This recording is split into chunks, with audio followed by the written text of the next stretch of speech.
एक बार फिर स्वागत है मेरे बच्चों आपका सरल भौतिकी में। यह है कक्षा 11 पाठ प्रश्न तनाव और लेक्चर नंबर 4।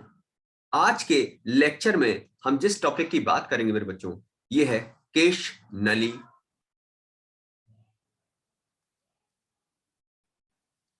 केश नली बच्चों, जैसा कि नाम है, केश माने होता है बाल।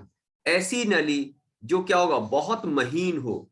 ऐसी नली जो बहुत महीन हो, जिसके अंदर का जो छिद्र है ये बाल के जितना महीन हो, तो ऐसी नली को कहा जाता है बच्चों केश नली। तो केश नली मतलब ऐसी नली जिसका छिद्र बहुत सूक्ष्म हो, उसे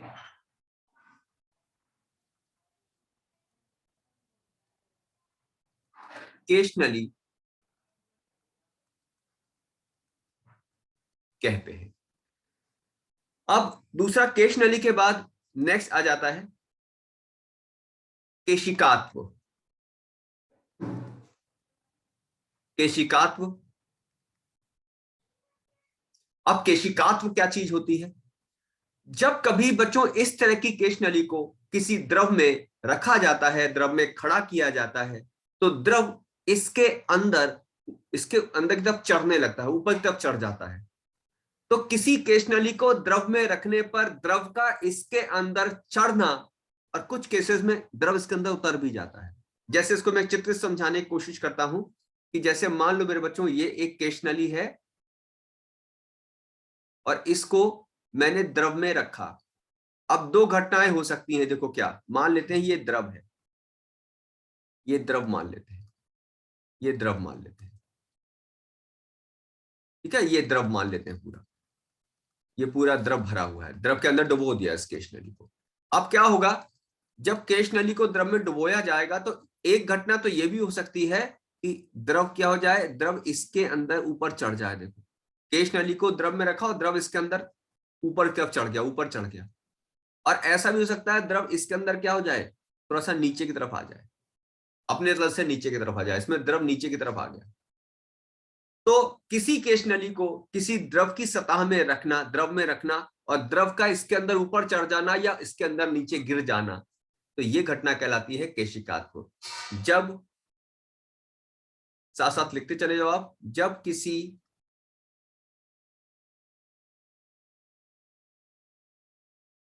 केश नली को किसी द्रव में ऊर्ध्वाधर रखें तो द्रव केश नली में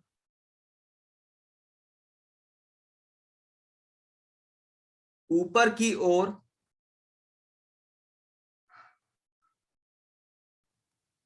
चढ़ेगा या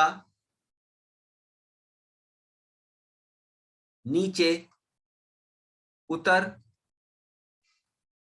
जाता है। यह घटना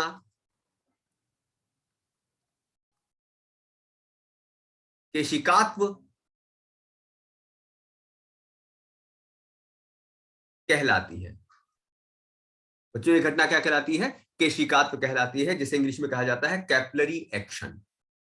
अब यहां पर नेक्स्ट जो सबसे इंपॉर्टेंट चीज हम पढ़ेंगे, किसी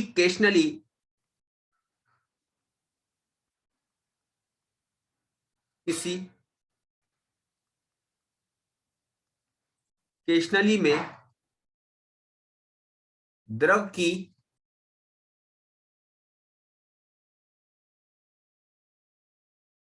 ऊंचाई के लिए सूत्र। अब देखो हम यहां क्या सीखने वाले हैं। मान लेते हैं एक ये कोई केशनली है और इसको यहां चित्र बना लेते हैं, सर को कोने में रहने देते हैं। ये मान लेते हैं मेरे बच्चों केशनली है, और थोड़ा समझाने के लिए इसको थोड़ा सा मैंने मोटा बना दिया है। आप कहोगे सर केशनली तो महीन होती है, लेकिन समझाने के लिए इसको मैंने मोटा बना दिया है। और इस केशनली को क्या किया, इस केशनली को हमने द्रव में रखा, द्रव्यमान। तो जैसे ही द्रव में रखेंगे तो द्रव मान लेते हैं कितनी ऊंचाई तक चढ़ गया, द्रव मान लेते हैं इसमें h ऊंचाई तक चढ़ गया।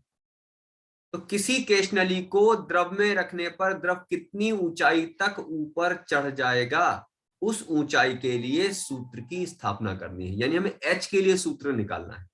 तो किसी केशनली में द्रव की ऊंचाई के लिए सूत्र निकालना है। ठीक है बच्चों, अब थोड़ा सा प्रक्रम पर आते हैं। बहुत आसान सा तरीका है, इसको थोड़ा बड़ा करके देखा जाए कि आखिर ये स्थिति है कैसी। तो वास्तव में किसी केशनली को अगर देखा जाए तो इसके अंदर स्थिति देखो जल द्रव की ये बनी हो,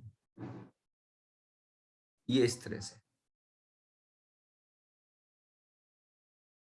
इस तरह से। ठीक है, ये जो दिख रहा है ना सीधी सीधी लाइन दिख रही है, ये वाली जो लाइन आप देख रहे हो, वास्तव में क्या होगा देखो, ये ऐसे ऐसे इस तरह की स्थिति आ जाएगी इसकी। और इस पर कहां कहां कैसा कैसा बल लगेगा, तो इस पर देखो जो पृष्ठ तनाव के कारण जो बल लग रहा होगा वो इस तरह से लग रहा होगा। ये कांच, ऑकेजनली कांच की है, कांच और द्रव के बीच में लगने वाला असंजक बल है, जो द्रव को कहां खींच रहा होगा, ऊपर की तरफ। ठीक है, इसको अगर मैं, ये कोण मैंने स्पर्श कोण करके पहले बताया है, अगर बच्चों को याद हो, स्पर्श कोण बताया था।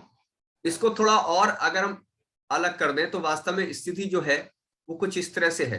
मैं चित्र को बड़ा करता जा रहा हूं ये दिखाने के लिए कि वास्तव में यहाँ हो क्या रहा है, उसकी सतह पर क्या हो रहा है।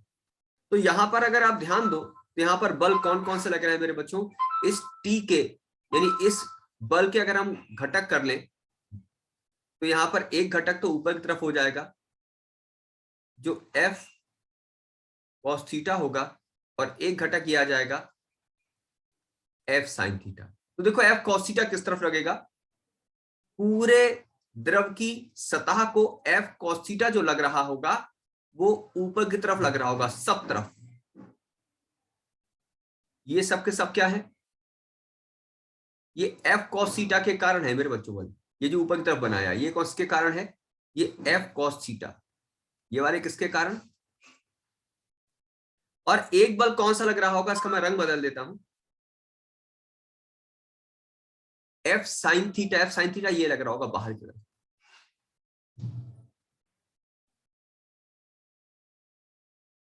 ये सब बाहर की तरफ लग रहे होंगे।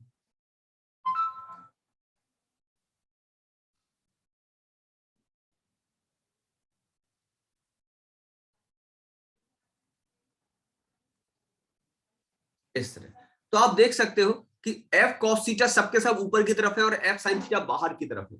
तो एफ साइन थीटा सब आपस में क्या करेंगे, एक दूसरे को उदासीन कर देंगे, एक दूसरे के प्रभाव को काट देंगे। लेकिन एफ कॉस थीटा सबके सब ऊपर की तरफ है तो ये द्रव को क्या करेगा, ऊपर की तरफ खींचेगा। तो यदि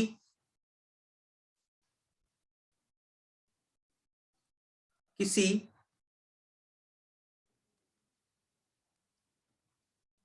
स्टेशनरी को द्रव में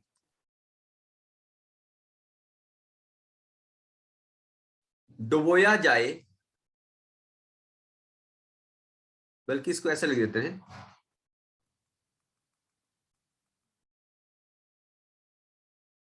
कि एक सिरे को, है ना,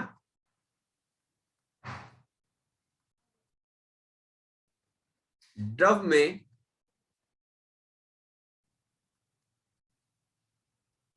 डुबोया जाए तो द्रव तथा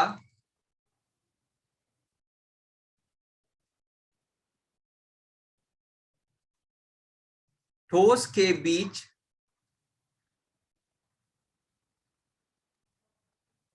लगने वाला असंजक बल द्रव को ऊपर की ओर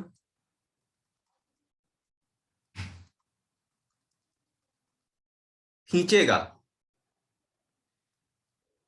यदि ऊपर की ओर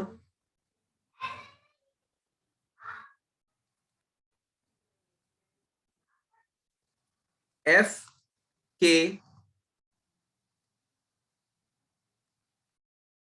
घटक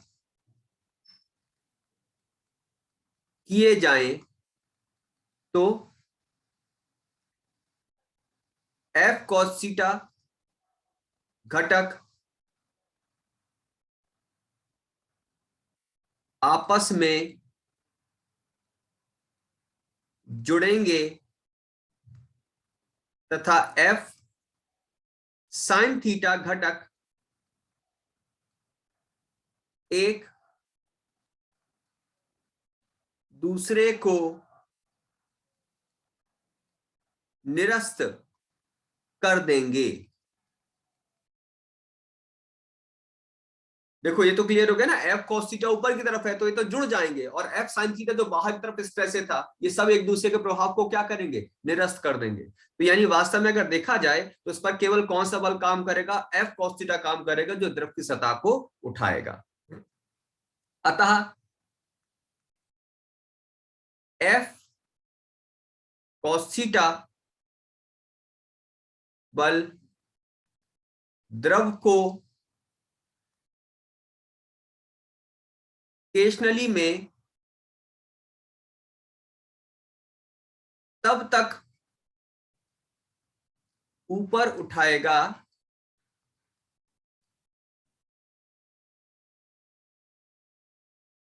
जब तक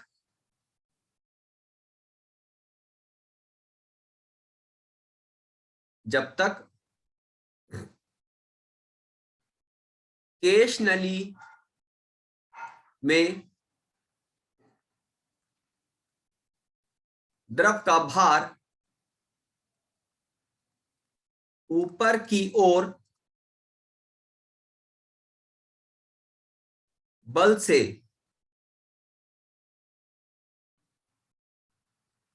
संतुलित ना हो जाए। क्या मतलब हुआ इसका, ऊपर की तरफ बल कितना हो गया, एफ कॉस थीटा, और ये क्या हो जाएगा, द्रव का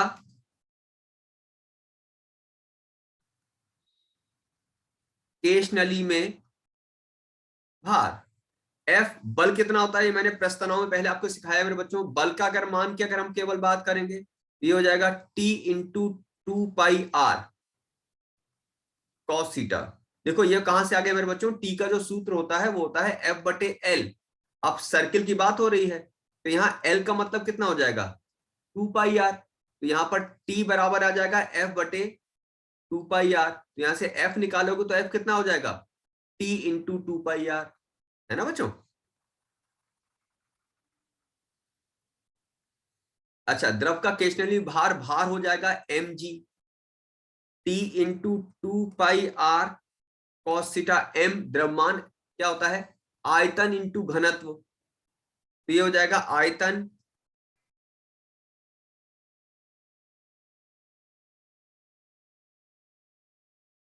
टी इंटू आयतन कितना हो जाएगा, आयतन हो जाएगा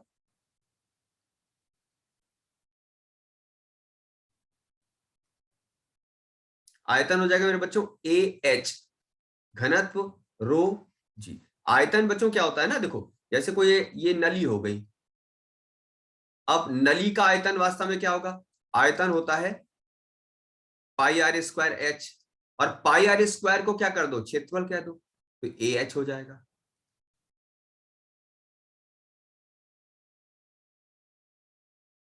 तो यहां से अगर इसको सॉल्व करते हो मेरे बच्चों, तो यहां से एच कितना आ जाएगा, देखो 2πr into T cos theta, और बटे में क्या आ जाएगा ए। ए को क्या लिख सकते हो, यहां पर ए है ना, तो इसको एक लाइन और बढ़ा देते हैं, चलो इसको एक लाइन और बढ़ा दो, T into 2πr cos theta. Area क्या हो जाएगा मेरे बच्चों, पाई are square H row G. तो एच कितना हो जाएगा पाई आर स्क्वायर एच रो जी, क्या क्या कट जाएगा यहां से?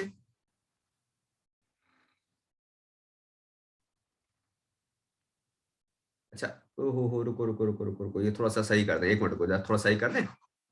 यहां देखो, यही काट लेते हैं जिसको काटना है।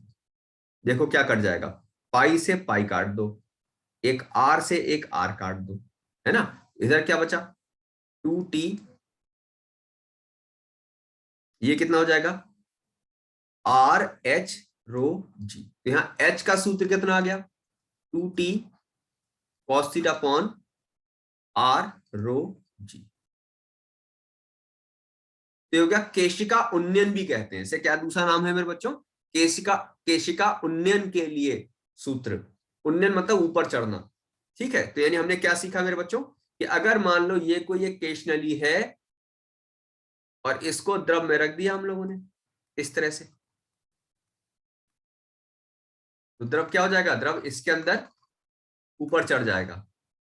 द्रव क्या होगा, ऊपर चढ़ेगा। और मान लो द्रव कहां तक चढ़ गया, इस ऊंचाई तक चढ़ गया द्रव। तो द्रव अगर इतनी ऊंचाई तक चढ़ जाएगा तो इस ऊंचाई के लिए, यानी द्रव के मुक्त सतह से कितना ऊपर चढ़ गया, एच, इसके लिए सूत्र कितना आ गया, इसके लिए सूत्र आ गया,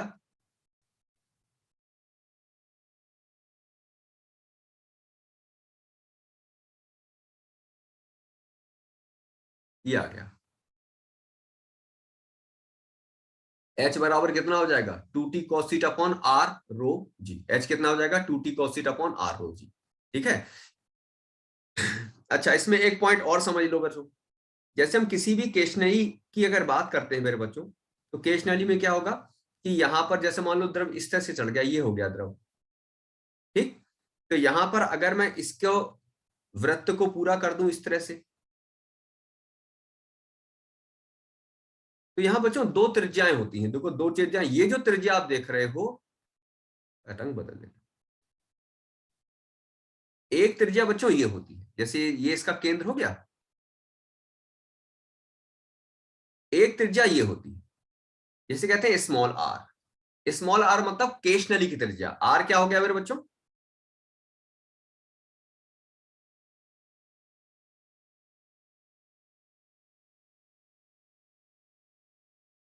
त्रिज्या। और एक मेरे बच्चों होती है त्रिज्या किसकी, एक त्रिज्या होती है ये,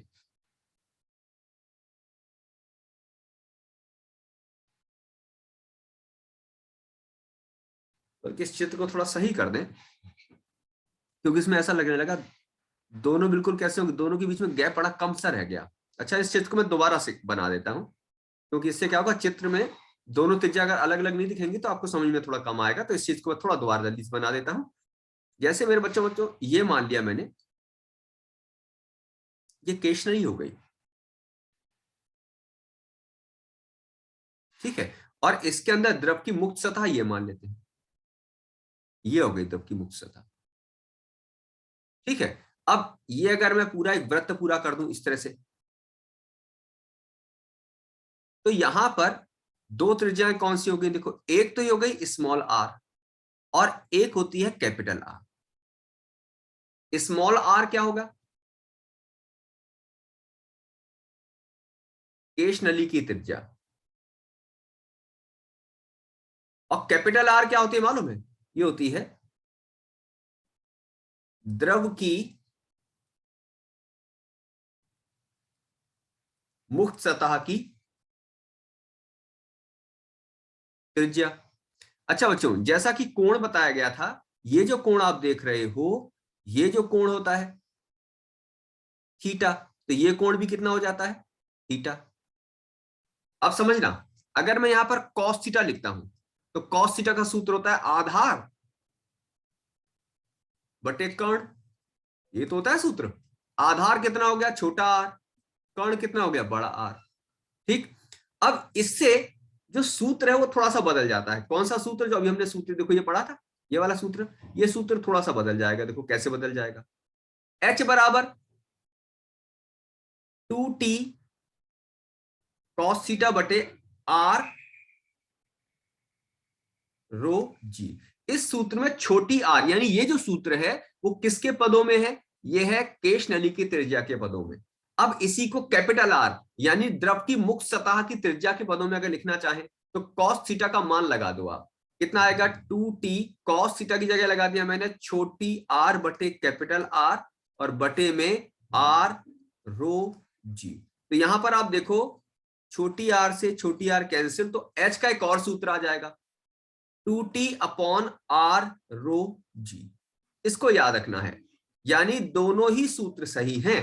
पहला वाला जो ब्लैक कलर में लिखा हुआ है ये सूत्र कब लगाना, जब तुम्हें केशनली की त्रिज्या दे रखी हो, और ये दूसरा रेड कलर वाला सूत्र कब लगाना, ये तब लगाना जब हमें द्रव की मुक्त सतह की त्रिज्या दे रखी हो।